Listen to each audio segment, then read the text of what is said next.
Hi friends, అందరికీ ఎలా ఉన్నారు? అందరూ బాగున్నారా? నా స్టైల్లో ఫిష్ ఎగ్ ఫ్రై ఎలా చేయాలో చూసేద్దాం రండి. శనా కూడా అంటారు. ఫస్ట్ ఒక బగోనా పెట్టుకొని మనం శనా ఎంత ఉందో అంత సరిపడా ఆయిల్ అయితే వేసుకోండి. ఆ తర్వాత శనాని ఆయిల్లో వేసేసి మంచిగా ఫ్రై చేసుకోండి.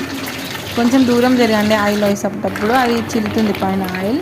మంచిగా అయితే ఫ్రై చేసుకోండి ఆయిల్లో. మంచిగా మిక్స్ చేస్తూ ఇట్లా ఆయిల్లో లో టు ఫుల్ ఫ్లేమ్లో మంచిగా మిక్స్ అయితే చేసుకోండి. తర్వాత అది అయింది అని మనకు తెలిసిపోతుంది. ఆ తర్వాత కొంచెం అల్లం వెల్లుల్లి పేస్ట్ వేసుకోండి. ఆ తర్వాత కొంచెం పసుపు,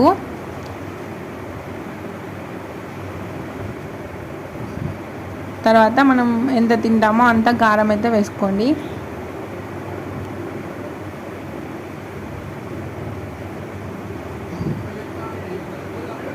కొంచెం ఉప్పు మనకి ఎంత తింటామో అంత. తర్వాత కొంచెం కొత్తిమీర వేసేసుకొని అయితే అంతే, అయిపోయింది. మిక్స్ చేసేసుకొని ఆఫ్ చేసేయండి పొయ్యిని.